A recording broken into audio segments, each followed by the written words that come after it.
الحمدللہ رب العالمین الصلاۃ والسلام علی خاتم النبیین اما بعد فاعوذ باللہ من الشیطان الرجیم بسم اللہ الرحمن الرحیم۔ عقائد کے بارے میں حضرت مجدد افسانی رحمۃ اللہ علیہ کے تعلیمات کا دوسرا حصہ ہم شروع کرتے ہیں۔ اللہ جل شانہ ہمیں صحیح عقائد نصیب فرمائے۔ اللہ تعالیٰ کے ناموں کے بارے میں مکتوب نمبر 67 میں حضرت ارشاد فرماتے ہیں، یہ بھی جاننا چاہیے کہ اللہ تعالیٰ کے اسماء توفیقی ہیں، یعنی صاحب شرع سے سننے پر موقوف ہے۔ ہر وہ اسم جس کا اطلاق شرع شریف میں حضرت حق سبحانہ و تعالیٰ پر ہوا ہے اسی کا اطلاق کرنا چاہیے، اور جس اسم کا نہیں ہوا اس کا اطلاق نہیں کرنا چاہیے، اگرچہ اس اسم میں کتنے ہی کمال درجے کی معانی پائے جاتے ہوں۔ مثلا اللہ تعالیٰ پر جواد کا اطلاق کیا جا سکتا ہے، جواد اللہ تعالیٰ کو کہا جا سکتا ہے اس میں صفت کے طور پر، کیونکہ یہ اسم آیا ہے شرع شریف میں، مگر حق تعالیٰ کو سخی نہیں کہنا چاہیے کیونکہ حق تعالیٰ کی صفت شرع شریف میں نہیں آئی ہے۔ قرآن مجید اور آسمانی کتابوں کے بارے میں مکتوب نمبر 67 کی عقیدہ نمبر 7 میں ارشاد فرماتے ہیں، قرآن مجید خداوند جل شانہ کا کلام ہے جس کو حرف آواز کے لباس میں ہمارے پیغمبر صلی اللہ علیہ وآلہ وسلم پر نازل فرمایا گیا ہے، اور اس کے ذریعے بندوں کو امر و نہی کا حکم کیا گیا ہے۔ جس طرح ہم اپنے کلام نفسی کو تالو زبان کے ذریعے حرف و آواز کے لباس میں لا کر ظاہر کرتے ہیں اور اپنا پوشیدہ مقاصد و مطالب کا اظہار کرتے ہیں، اسی طرح حق سبحانہ تعالیٰ نے اپنے کلام نفسی کو تالو زبان کے واسطے کے بغیر محض اپنی قدرت کاملہ سے حرف و آواز کا لباس عطا فرما کر اپنے بندوں کے لیے بھیجا ہے، اور اپنے پوشیدہ اوامر و نواہی کو حرف و آواز کے ضمن میں لا کر ظاہر فرمایا۔ پس کلام کی دونوں قسمیں یعنی نفسی اور لفظی حق جل شانہ کا کلام ہے۔ ان دونوں قسموں پر کلام کا اطلاق کرنا حقیقت کے طور پر ہے، جس طرح کہ ہمارے کلام کی دونوں قسمیں نفسی اور لفظی حقیقت کے طور پر ہمارے کلام ہوتے ہیں، نہ یہ کہ قسم اول حقیقت پر ہے اور قسم ثانی مجاز پر، کیونکہ مجاز کی نفی یہاں جائز نہیں، مجاز کی نفی جائز ہے، اور کلام نفسی کی نفی کرنا اور اس کے کلام خدا نہ کہنا کفر ہے۔ جیسے مثال کے طور پر ہمارے ذہن کے اندر کوئی چیز ہوتی ہے، اس کو ہم ظاہر کرنا چاہتے ہیں تو اس کے لیے ہم لوگ اپنے تالو اور زبان کو استعمال کرتے ہیں اور وہ چیز آ جاتی ہے، تو وہ چیز مطلب یہ جو باہر آئی ہے وہ اس چیز کو تبدیل نہیں کر سکتی، وہ تو اپنی جگہ پر موجود ہے، لیکن یہ ایک ظاہر مطلب ایک نئی چیز ہمارے سامنے آ جاتی۔ تو یہاں پر بھی یہ والی بات ہے کہ اللہ جل شانہ نے اپنا کلام جو اصل کلام ہے، یعنی صفت کلام کے طور پر اللہ پاک کے پاس ہے، اور وہ بسیط ہے، مطلب یہ کہ وہ اپنے طور پر ہے، اس میں کوئی تبدیلی نہیں ہوتی، ماضی حال مستقبل کا اس کے ساتھ کوئی تعلق نہیں ہے، تو اس کو اللہ جل شانہ نے اپنے قدرت سے بغیر کسی تالو اور زبان کو استعمال کیے ہوئے حروف اور لباس پہنا دیا اور یہاں پر بندوں کے سامنے بھیج دیا۔ یہ ہمارے سامنے قرآن شریف کی صورت میں یا جو اللہ جل شانہ کے کلام کی دوسری کتابیں وہ ہمارے سامنے آ گئی ہیں، تو یہ ہمارے پاس جو ہے یہ بھی اللہ تعالیٰ کا کلام ہے، اور وہ جو ہے وہاں پر وہ بھی اللہ پاک کا کلام ہے۔ اس وجہ سے اس کو کلام خدا نہ کہنا یہ کفر ہوگا۔ اس وجہ سے ہم لوگوں کو جناب کوئی بھی مطلب جو ہے نا اس کو یہ نہیں کہہ سکتا کہ قرآن اللہ تعالیٰ کا کلام نہیں ہے۔ انبیاء کرام کے بارے میں مکتوب نمبر 67 کے عقیدہ نمبر 10 میں ارشاد فرماتے ہیں، انبیاء علیہ السلام تسلیمات اور حق جل شانہ کی طرف سے مخلوق کی طرف بھیجے گئے ہیں مخلوق کی ہدایت کے لیے، اور جو شخص ان کی دعوت کو قبول کرے اس کو بہشت کی خوشخبری دے، اور جو کوئی انکار کرے اس کو دوزخ کے عذاب سے ڈرائیں، اور جو کو انہیں حق تعالیٰ کی طرف سے پہنچایا اور بتایا ہے سب حق اور سچ ہے، اس میں خلاف ہونے کا شائبہ بھی نہیں ہو سکتا۔ حضرت محمد صلی اللہ علیہ وسلم خاتم النبیین ہے، اور آپ کا دین تمام سابق ادیان کا ناسخ ہے، اور آپ کی کتاب قرآن مجید پہلی تمام کتابوں سے بہترین ہے، اور آپ کی شریعت کو کوئی منسوخ کرنے والا نہیں ہے، بلکہ وہ قیامت تک جاری رہے گا۔ حضرت عیسیٰ علیہ السلام قیامت کے قریب آسمان سے نزول فرما کر آپ ہی کی شریعت پر عمل کریں گے اور آپ ہی کی امتی کی حیثیت سے رہیں گے۔ اور اسی مکتوب کے عقیدہ نمبر 12 میں حضرت ارشاد فرماتے ہیں انبیاء علیہ الصلوۃ تسلیمات کی شفاعت حق ہے، یعنی اولاً پیغمبر مالک یوم الدین جل سلطانہ کی اجازت سے گناہ گار مومنوں کی شفاعت کریں گے، پھر صالحین کی۔ آپ صلی اللہ علیہ وسلم نے فرمایا شفاعتی لأہل کبائر من امتی، میری شفاعت میری امت میں سے کبیرہ گناہ کرنے والوں کے لیے ہوگی۔ یعنی یہ شفاعت جو ہے یہ آپ صلی اللہ علیہ وسلم بھی فرمائیں گے، اور بھی بہت سارے حضرات جن کو اللہ پاک اجازت دیں گے تو وہ شفاعت کریں گے۔ تو اس وجہ سے جو ہے نا مطلب یہ ہے کہ شفاعت کرنا جو ہے حق ہے، البتہ یہ ہے کہ یہ اللہ تعالیٰ کے اذن سے ہوگا، کیونکہ اللہ پاک نے فرمایا کہ منزل الذی یشفع عنده الا باذنہ۔ تو اللہ پاک کی ہاں کوئی شفاعت نہیں کر سکتا، کوئی سفارش نہیں کر سکتا اللہ پاک کی اجازت کے بغیر، تو اللہ تعالیٰ کی اجازت سے یہ شفاعت ہوگا۔ مکتوب نمبر 17 کے عقیدہ نمبر 8 میں ارشاد فرماتے ہیں انبیاء علیہ الصلوۃ والتسلیمات تمام جہان کے لیے رحمت ہے، حضرت حق سبحانہ تعالیٰ نے ان کو مخلوق کی ہدایت کے لیے مبعوث فرمایا ہے، ان بزرگوں کے ذریعے بندوں کو اپنی بارگاہ میں بلایا ہے، اور دارالسلام یعنی جنت کی طرف جو کہ اس کی رضا کا مقام ہے دعوت دی ہے۔ وہ شخص بہت ہی بد نصیب ہے جو مولا کریم کی دعوت کو قبول نہ کرے اور اس کی دولت کے دسترخوان سے نفع نہ اٹھائے۔ ان بزرگوں یعنی انبیاء کرام نے حضرت سبحانہ و تعالیٰ کی طرف سے جو کچھ تبلیغ کی ہے وہ سب حق اور سچ ہے، اس پر ایمان لانا ضروری ہے۔ عقل بھی اگرچہ دلیل ہے لیکن اس کی حجیت ناقص ہے۔ حجت بالغ کا ملا صرف انبیاء علیہ السلام کی بعثت سے حاصل ہوئی ہے، تاکہ بندوں کے لیے کوئی عذر کا موقع نہ رہے۔ اصل میں اس میں یہاں پر ایک بات ذرا سامنے صاف کرنی چاہیے، اور وہ یہ ہے کہ عقل جو ہے وہ اللہ تعالیٰ نے ہمارے لیے ایک ذریعہ بنایا ہے تجزیہ کے لیے اور دلیل کو پیدا کرنے کے لیے، لیکن یہ اس کی لمیٹیشن ہے، کیونکہ جتنے معلومات ہوں گی اس کے حساب سے بات کرے گا۔ یعنی مطلب یہ کہ جیسے مثال کے طور پر کو بہت ساری باتیں انسان بھول جاتا ہے، اور دوسری طرف یہ ہے کہ مستقبل کا پتہ نہیں ہوتا، اور یہ حال بھی بہت ساری چیزوں کا انسان نہیں جانتا۔ مثلا کہ تو میں ادھر بیٹھا ہوں تو مجھے بہت ساری چیزوں کا یعنی ادھر ادھر کا پتہ نہیں ہے، تو اس وجہ سے میرا عقل جو ہے اگر بے شک کتنی زیادہ کیوں نہ ہو لیکن معلومات کی کم ہونے کی وجہ سے فیصلہ ناقص ہوگا، اور اس کی اپنی بھی حدود ہیں، مطلب بہت ساری باتوں تک یہ نہیں پہنچ سکتا چاہے معلومات ہو بھی۔ تو جبکہ اللہ جل شانہ کے معلومات بھی کامل ہیں، علم بھی کامل ہے، اور ساتھ یہ ہے کہ اللہ جل شانہ ساری چیزوں کو یعنی کر سکتا ہے، قدرت بھی کامل ہے، اور اللہ تعالیٰ حکیم بھی ہے۔ لہٰذا اس لحاظ سے جو اللہ جل شانہ نے انبیاء کرام کے ذریعے سے ہمیں بھیجا ہے وہ ایمان بالغیب کے طور پر ہم قبول کر لے،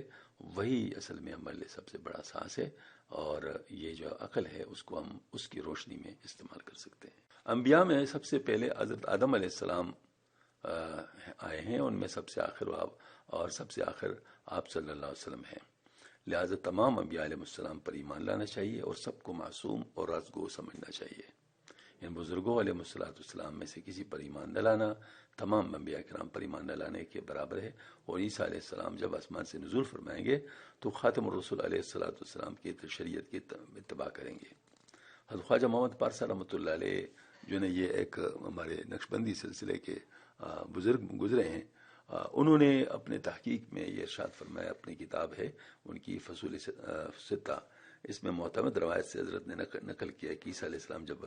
آسمان سے نزول فرمائیں گے تو امام ابو حنیفہ رحمۃ اللہ علیہ کے مذہب پر عمل کریں گے، ان کے حلال کو حلال، ان کے حرام کو حرام قرار دیں گے۔ اصل میں اس پر بعض لوگوں کو یعنی اشکال ہوگا کہ عیسیٰ علیہ السلام تو پیغمبر ہے تو وہ امتی کے طریقے پر کیسے عمل کریں گے، تو اس میں یہ بات ہمیں جاننی چاہیے کہ عیسیٰ علیہ السلام بطور امت یہاں تشریف لائیں گے، بطور پیغمبر نہیں آئیں گے۔ اور دوسری بات ہے کہ یہ جو جتنی بھی مطلب جو ہے نا وہ یعنی طے ہو چکی ہیں چیزیں شریعت کے مطابق قرون اولیٰ میں، تو ان کو اللہ جل شانہ کی پسندیدگی حاصل ہے۔ تو امام حنیفہ رحمۃ اللہ علیہ سب سے پہلے امام گزرے ہیں، ان کو امام اعظم کہتے ہیں، پھر اس کے بعد امام مالک رحمۃ اللہ، امام شافعی رحمۃ اللہ، پھر امام احمد بن حنبل رحمۃ اللہ علیہ۔ تو اس طریقے سے یہ جو ائمہ کرام کو اللہ جل شانہ نے قبولیت عطا فرمائی ہے، تو ان میں سب سے زیادہ جو مطلب یہ ہے کہ جن پہ یعنی جن کے طریقے پر چلنے والے لوگ ہیں وہ حضرت امام اعظم امام حنیفہ رحمۃ اللہ علیہ ہیں۔ تو عیسیٰ علیہ السلام نے چونکہ تبدیلی کرنی نہیں ہوگی دین کے اندر، وہی دین اسی دین پر عمل کرے گا جو آپ صلی اللہ علیہ وسلم لے کے آئے، تو آپ صلی اللہ علیہ وسلم کے دین کے میں جنہوں نے اجتہاد کیا تو ان میں سے کسی کے اجتہاد کو بھی وہ لے سکتے ہیں، تو اگر وہ امام حنیفہ رحمۃ اللہ کے اجتہاد کو لے لے تو اس میں کیا اچنبھے کی بات ہے۔ فرشتوں کے بارے میں مکتوب نمبر 67 کے عقیدہ نمبر 15 میں حضرت ارشاد فرماتے ہیں اور فرشتے خدا جل شانہ کے مکرم بندے ہیں. فرشتے اللہ جل شانہ کے مکرم بندے ہیں. حق تعالی شانہ کی امر کی نافرمانی کرنا ان کے حق میں جائز نہیں. جس کام کا ان کو حکم دیا جاتا ہے اس کو بجا لاتے یفعلون ما یؤمرون. عورت مرد ہونے سے پاک ہے. توالد و تناسل ان کے حق میں مفقود ہے، یعنی چونکہ ان کو اللہ تعالیٰ اپنے حکم سے پیدا فرماتے ہیں، لہٰذا میں توالد و تناسل نہیں ہوتا. بعض فرشتوں کو حضرت حق سبحانہ تعالیٰ نے رسالت کے برگزیدہ کیا ہوتے ہیں، ان کو وحی پہنچانے کے کام سے مشرف کیا ہوتا ہے، جیسے جبرائیل علیہ السلام. انبیاء علیہ السلام کی کتابوں اور صحیفوں کو حق تعالیٰ کی طرف سے لانے والے بھی یہی ملائکہ ہوتے ہیں جو خطا اور خلل سے محفوظ اور دشمن کے مکر و فریب سے معصوم ہیں. جو کچھ انہوں نے حضرت حق سبحانہ تعالیٰ کی طرف سے پہنچایا ہے سب صدق اور ثواب ہے. اس لیے میں کہا کہ بعض لوگ اپنے اوپر ظلم کرتے ہیں اور وہ یہ کہتے ہیں کہ نعوذ باللہ من ذالک جبرائیل علیہ السلام سے غلطی ہو گئی، وہی علی رضی اللہ عنہ پہ آنا چاہیے تھا لیکن آپ صلی اللہ علیہ وسلم تک پہنچا دے. یہ کفر والے عقیدے ہیں. تو اس میں جو ہے نا مطلب یہ ہے کہ اصل میں یہی والی بات ہے کہ یہ جو فرشتے ہیں یہ معصوم ہیں اور یہ تو جو ان کو حکم دیا ہے وہی مطلب اسی حکم پر عمل کرتے ہیں. اس میں ذرا بر بھی غلطی کا احتمال ان میں نہیں ہے. اور یہ ملائکہ سبحانہ تعالیٰ کی عظمت جلال سے ڈرتے رہتے ہیں. ان کے اوامر کی تعمیل کے سوا ان کو کچھ کام نہیں ہے. مکتوب نمبر 17 کے عقیدہ نمبر 9 میں ارشاد فرماتے ہیں کہ ملائکہ علی نبی علیہ الصلوۃ والتسلیمات حضرت حق سبحانہ تعالیٰ کے معزز بندے اور حق تعالیٰ کی جانب سے رسالت و تبلیغ کی دولت سے مشرف ہو جس چیز کے لیے مامور اس کی تعمیل کرتے ہیں. مولا جل شانہ کی سرکشی اور نافرمانی کے حق میں مفقود ہے. خوراک پوشاک سے پاک ہے، ازدواج تعلقات سے محرر ہے، توالد تناسل سے مبرہ ہے. حق جل شانہ کی کتاب اور صحیفے انہی کے ذریعے نازل ہوئے، ان کی امانت پر محفوظ معمول رہے. ان سب پر ایمان لانا بھی دین کی ضرورت میں سے، ان کو سچا جانا بھی واجبات اسلام میں سے ہے. اور یہ ارشاد فرمایا جمہور اہل حق کے نزدیک خواص بشر خواص ملک سے افضل ہے، کیونکہ ان خواص بشر کا حق تعالیٰ سے واصل ہونا موانعات اور تعلقات کے باوجود ہے، اور ملائکہ قرب بغیر کسی مزاحمت اور ممانعت کے. تسبیح اور تقدس اگرچہ فرشتوں کا کام ہے جہاد، لیکن اس دولت کے ساتھ جمع کرنا کامل انسان کا کام ہے. اللہ جل شانہ ارشاد فرماتے ہیں فضل اللہ المجاہدین باموالہم وانفسہم علی القاعدین درجۃ وکلا وعد اللہ حسنا. اللہ تعالیٰ نے اپنے جانوں اور مالوں سے جہاد کرنے والوں کو بیٹھے رہنے والوں پر درجے میں فضیلت دی ہے اور ہر ایک سے بہترین جزا کا وعدہ فرمایا ہے. مجھ سے ایک بات کسی نے پوچھی تھی کہ آپ نے کہا تھا کہ انبیاء معصوم ہے تو فرشتے بھی معصوم ہوتے، تو کیا انبیاء فرشتے ایک جیسے ہوتے ہیں؟ تو میں نے کہا نہیں. تو اس کا جواب اصل میں یہی ہے کہ فرشتے جو ہے یہ بغیر کسی نفس کے ممانعت کے مزاحمت کے عمل کرتے ہیں اللہ کے حکم پر، اور جو انبیاء کرام ہوتے ہیں ان کے ساتھ یہ ساری چیزیں ہوتی ہیں لیکن وہ بغیر اس مطلب جو ہے اس کے اوپر عمل نہیں کرتے اور اللہ تعالیٰ کے حکم پر عمل کرتے ہیں. تو وہ جو ہے نا مطلب یہ ہے کہ وہ فرشتوں سے مختلف ہے. باقی جیسے عقیدہ کے طور پہ بتایا گیا کہ جمہور اہل حق کے نزدیک خواص بشر خواص ملک سے افضل ہیں، تو یہاں پر بھی والی بات ہے کہ انبیاء کرام جو ہیں مطلب وہ ان کے ملائک کے خواص سے افضل ہیں. ایمان کی تعریف مکتوب نمبر 67 کے عقیدہ نمبر 16 میں یوں ارشاد فرماتے ہیں کہ ایمان نام ہے تصدیق قلبی اور اقرار لسانی کا، اور جو کچھ دین سے متعلق تواتر و یقین کے ساتھ اجمالاً و تفصیلاً ہم تک پہنچائے اس کو صحیح مانا جائے، لیکن اعضاء کے اعمال نفس ایمان سے خارج ہیں. البتہ ایمان میں کمال کو بڑھانے والے اور حسن پیدا کرنے والے. امام اعظم کوفی رحمۃ اللہ علیہ فرماتے ہیں کہ ایمان زیادتی نقصان یعنی کم بیشی کو قبول نہیں کرتا، کیونکہ تصدیقی قلبی نفس ایمان وزان قلب یقین سے عبارت ہے جس میں کمی و زیادتی کے فرق کو گنجائش نہیں، اور جو فرق کو قبول کرے وزن و وہم کے دائرے میں داخل ہیں. یہ بہت ہی اہم بات ہے. جیسے مثال کے طور پر ہم کہتے ہیں یہ چیز ہے اور یہ چیز نہیں ہے، تو یا ماننا ہوتا ہے یا نہیں ماننا ہوتا ہے، اس میں شک کی کوئی ذرا امکان نہیں ہے. تو جب شک نہیں ہو تو پھر وہ ایمان کے درجے میں وہ آتا ہے. تو اگر شک آتا ہے تو پھر وہ ایمان کے درجے میں نہیں آتا. یقین میں کمی بیشی ہوتی ہے. 3 قسمیں ہیں، یہ مطلب علم الیقین، عین الیقین، حق الیقین. لیکن جو ایمان ہے اس کے اندر یہ جو ہے مطلب یہ فرق نہیں ہوتے. اس میں دل سے ہم تصدیق کرتے ہیں اور زبان سے اس کا اقرار کرتے ہیں. تو یہ جو ہے نا یہ بہت اہم بات ہے کہ ایمان میں ذاتی اور کمی نہیں ہوتی. البتہ آگے ماشاءاللہ اس پر بات آ رہی ہے. ایمان میں کمال اور نقص طاعت اور حسنات کے اعتبار سے ہوتا ہے. جس قدر طاعت زیادہ ہوگی اتنے ایمان میں کمال بھی زیادہ ہوگا. لہٰذا مومنوں کا ایمان انبیاء علیہ السلام کی مثل نہیں ہوتا، کیونکہ ان کا ایمان طاعت کی قربتوں کی وجہ سے کمال کے اس عالی مقام پر پہنچ گیا ہے کہ عام مومنوں کا ایمان کی گرد کو بھی نہیں پہنچ سکتا. اگرچہ دونوں ایمان نفس ایمان میں شرکت رکھتے، لیکن ان انبیاء کی ایمان نے طاعت کی بجاوری کی وجہ سے ایک اور حقیقت پیدا کر لی، گویا کہ دوسروں کا ایمان اس ایمان کی فرد نہیں ہے، ان کے درمیان مماثلت و مشارکت مفقود ہے. اس کے لیے بہت اچھی مثال الحمدللہ دل میں آ گئی ہے، وہ یہ ہے زندہ اور مردہ. اب اگر ایمان کو زندہ کہا جائے اور کفر کو مردہ کہا جائے، تو اب ایک شخص بالکل آخری سٹیج پر ہے، صرف سانس لے رہا ہے، ڈاکٹر کہتا ہے یہ زندہ ہے، تو یہ مطلب مثال ہے کہ چاہے وہ ایمان کتنا ہی کمزور کیوں نہ ہو، لیکن بہرحال ایمان جیسے ہوتا ہے تو ہوتا ہے. جیسے کہ یہ اس شخص کو ہم زندہ کہتے ہیں، اس طرح بے شک کتنے گناہ گار ہو لیکن اس کو ہم مومن ہی کہیں گے، بے شک کتنے گناہ گار ہو. تو یہ کمال جو ہوتا ہے وہ تو ہر ایک کا اپنا اپنا ہوتا ہے. یعنی ایک ہٹا کٹا انسان جو سارے کام کر سکتا ہے وہ بھی زندہ ہے، اور ایک بالکل برلب مرگ کوئی جو شخص ہے وہ بھی زندہ ہے. لیکن دونوں کے زندہ ہونے میں کمال کے لحاظ سے فرق ہے. بس یہی چیز جو ہوتی ہے، مطلب یہ کہ اس کو ہم ذہن میں لائیں تو پھر جو ہے مطلب یہ ہے کہ ایمان کی جو تعریف ہے جو امام حنیفہ رحمۃ اللہ نے کی ہے وہ آسانی سے.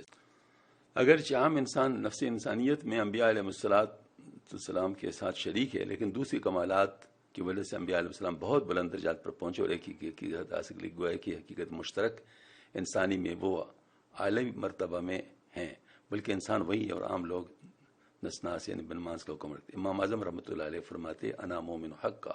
تحقیق میں مومن ہوں. اور امام شافعی رحمۃ اللہ فرماتے انا مومن انشاءاللہ تعالی، انشاءاللہ تعالی مومن. ہر ایک کے لیے توجیہ ہو سکتی ہے، یعنی فی الحال حالت ایمان کے اعتبار سے تو کہا جا سکتا ہے انا مومن حق کا، اور خاتم انجام کے اعتبار سے کہا جا سکتا ہے انا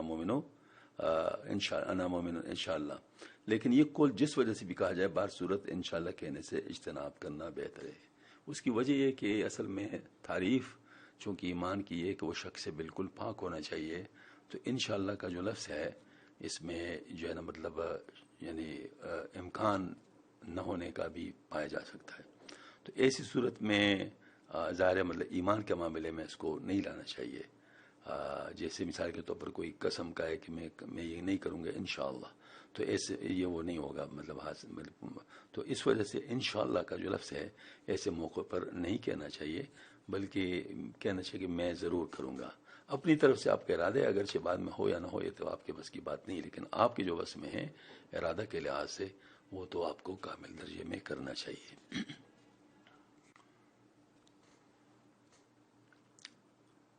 یہ مکتوب نمبر 67 کے عقیدہ نمبر 17 کے مطابق ارشاد فرماتے ہیں مومن گناہوں کے ارتکاب کی وجہ سے اگرچہ وہ گناہ کبیرہ ہی کیوں نہ ہو ایمان سے خارج نہیں ہوتا. منقول ہے کہ ایک روز امام اعظم ابو حنیفہ رحمۃ اللہ علیہ بڑے بڑے علماء کی ایک جماعت کے ساتھ تشریف فرماتے. ایک شخص نے اگر پوچھا کہ اس مومن فاسق کے لیے کیا حکم ہے جو اپنے باپ کو ناحق مار ڈالے اور اس کے سر تن سے جدا کر کے اس کے کاسے سر میں شراب ڈال کر پیے اور شراب پی کر اپنے ماں کے ساتھ زنا کرے، آیا مومن ہے یا کافر؟ علماء میں سے ہر ایک نے ان کے حق میں غلط فیصلہ کیا اور اصل معاملے سے دور چلے گئے. امام اعظم رحمۃ اللہ نے اسی اسلام میں فرمایا کہ وہ مومن ہے، ان کبیرہ گناہوں سے کی وجہ سے وہ ایمان سے خارج نہیں ہوا. امام صاحب رحمۃ اللہ کی بات علماء کو بہت گراں گزری اور نے امام صاحب رحمۃ اللہ کے حق میں طعن و تشنیع کے زبان دراز کی. آخر چونکہ امام صاحب رحمۃ اللہ کی بات برحق تھی، سب نے بحث و مباحثے کے بعد اس کو قبول کر لیا، اس کے درست ہونے کا اعتراف کر لیا. حجاج بن یوسف بہت بڑے ظالم تھے، انہوں نے بڑے بڑے تابعین اور اولیاء کو جو ہے نا مطلب یہ کہ وہ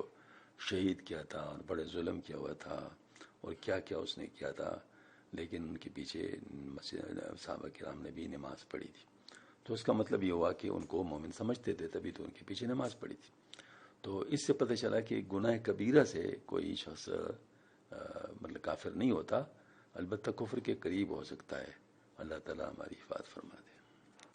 مکتوب نمبر 17 کے عقیدہ نمبر 12 میں حضرت ارشاد فرماتے ایمان سے مراد تصدیق قلبی ہے، ان کے ساتھ جو دین میں ضرورت کے تحت تواتر کے ساتھ پائے ثبوت کو پہنچے اور کا لسانی زبان سے اقرار کرنا کو بھی ان امور کے ساتھ ضروری ہے، جیسے کہ ثانی حقیقی وجود پر حق تعالیٰ کے توحید پر ایمان لانا ہے اور اس طرح آسمانی کتاب اور نازل شدہ صحیفوں کو حق جاننا ہے اور انبیاء کرام اور ملائکہ اعظام الہ یوم القیامت پر ایمان لانا، آخرت پر ایمان لانا جس میں جسموں کے ساتھ اٹھنا، عذاب دوزخ اور ثواب بہشت کا دائمی ہونا، آسمانوں کا پٹنا اور ستاروں کا جڑنا اور زمین و پہاڑوں کا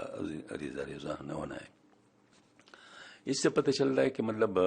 جو ایمان بالغیب کے طور پر ہمیں خبریں دی گئی ہیں انبیاء کرام کی طرف سے اور قرآن میں، تو ان پر یقین کرنا لازم ہے، تو وہ ہمارے ایمان کا حصہ ہو جاتا ہے۔ تو اس میں ایمان مفصل میں جو چیزیں آتی ہیں وہ سب کے اوپر ایمان لانا ہے۔ انبیاء پر ایمان ہے، کتابوں پر ایمان ہے، ملائکہ پر ایمان ہے، اور اس طریقے سے جو تقدیر پر ایمان ہے، اور ساتھ یہ کہ ہر چیز اللہ تعالیٰ کی چاہے خیر شر و اللہ پاک سے ہونے کا پر ایمان ہے، اور آخرت میں دوبارہ اٹھنے پر ایمان ہے۔ تو یہ ساری چیزوں کا بڑی جو ایمان ہے وہ ہمارے ایمان کا حصہ ہوتا ہے۔ ان سب کے اوپر ایمان لانا ضروری ہے، ورنہ یہ کفر کا ارتکاب ہو جائے۔ توبہ قبول کرنے کا حد کیا ہے؟ اس کے بارے میں حضرت مکتوب نمبر 67 کے عقیدہ نمبر 18 میں ارشاد فرماتے ہیں، اگر کسی گناہ گار مومن کو موت کے غرغرہ یعنی حالت نظر سے پہلے توبہ حاصل ہو جائے تو بھی اس کی نجات کی بہت بڑی امید ہے، کیونکہ اس وقت تک توبہ قبول ہونے کا وعدہ ہے۔ اگر توبہ و انابت سے مشرف نہ ہوا تو پھر اس کا معاملہ خدا جل شانہ کے سپرد ہے، اگر چاہے تو اس کو معاف کر دے، چاہے بہشت میں بھیج دے، اگر چاہے تو بقدر گناہ عذاب دے دے اور آگ سے یا بغیر آگ سزا دے، لیکن آخر کار وہ نجات پائے گا اور انجام کار اس کے لیے بہشت ہے، کیونکہ آخرت میں رحمت خداوندی جل شانہ سے محروم ہونا کافروں کے لیے مخصوص ہے۔ اور جو کوئی ذرا برابر بھی ایمان رکھتا ہے اور رحمت الہی کا امیدوار ہے، اگر وہ گناہ کے باعث ابتدا میں رحمت خداوندی سے محروم رہا تو آخر میں اللہ جل شانہ کی عنایت سے رحمت میسر ہو جائے گی۔ ربنا لا تزغ قلوبنا بعد إذ هديتنا وهب لنا من لدنك رحمة إنك أنت الوهاب۔ سورہ عمران کی آل عمران کی جو ہے نا مطلب 3 آیت سے 8 آیت نمبر 8 ہے۔ اے ہمارے پروردگار، ہمارے دلوں کو ہدایت فرمانے کے بعد کجی سے بچا اور ہم کو اپنے پاس سے رحمت عطا فرما، بے شک تو بہت عطا فرمانے والا ہے۔ ایمان کی مزید تفصیل مکتوب نمبر 17 کے عقیدہ نمبر 13 میں بیان فرماتے ہیں، اور اس طرح ایمان لانا 5 وقت کی نماز پر اور ان میں رکعتوں کے تعین پر، مال کی زکوٰۃ پر اور رمضان کے روزوں پر اور حج بیت الحرام کے لیے استطاعت رائت کی توفیق پر، اور اس طرح ایمان لانا کہ شراب پینا، ناحق کسی نفس کو قتل کرنا اور والدین کی نافرمانی کرنا، چوری زنا اور یتیم کا مال کھانا اور سود کھانا سب حرام ہے، اور ان جیسی چیزوں کی حرمت پر ایمان لانا جو تواتر سے حرام ثابت ہو چکی ضروریات دین میں سے، اور مومن کبیرہ گناہوں کے ارتکاب کو سے ایمان سے خارج نہیں ہوتا اور کفر میں داخل نہیں ہوتا۔ کبیرہ گناہ کو البتہ حلال جاننا کفر ہے، اور گناہ کبیرہ کا ارتکاب فسق ہے، اور اپنے آپ کو مومن برحق جاننا چاہیے، نہ اپنے ایمان کے ثبوت اور حق ہونے کا اعتراف کرنا چاہیے، اور کلمہ استثناء یعنی ایمان کے ساتھ انشاءاللہ کو نہیں ملانا چاہیے، کیونکہ اس میں شک کا وہم ہوتا ہے، کوئی ایمان کے ثبوت کی صورت میں مخالفت رکھے، اگر استثناء کا استعمال خاتمہ کی طرف راجع کر لے جو مبہم ہے تو بھی ثبوت حال کے اشتباہ سے خالی نہیں ہے، لہذا احتیاط اسی میں کہ بے شک و شبہ کی صورت کو ایسی میں کہ شک و شبہ کی صورت کو ترک کر دیا جائے۔ حضرت اس سلسلے میں بہت وضاحت کے ساتھ فرما رہے کہ عبادات کے جو فرائض ہیں ان پر ایمان ہو، اور حرام کو حرام کہنے پر اور سمجھنے پر، یعنی اس میں ایک درمیان میں کوئی چوٹ نہیں ہے۔ کبیرہ گناہ کو حلال جانا یہ کفر ہوگا، اور اس کا ارتکاب جو ہے نا فسق ہے، اور اپنے آپ کو مومن برحق جاننا چاہیے، یعنی ایمان کے ثبوت اور حق ہونے کا اعتراف کرنا چاہیے، اور کلمہ استثناء یعنی انشاءاللہ کہنے سے اجتناب کرنا چاہیے، کیونکہ یہ استثناء کا جو استعمال ہے اگر ہم خاتمہ کی طرف بھی اس کو لے آئیں تو جو مبہم ہے پھر بھی اس میں شبہ کا امکان ہے، لہذا اس سے بھی بچنا چاہیے۔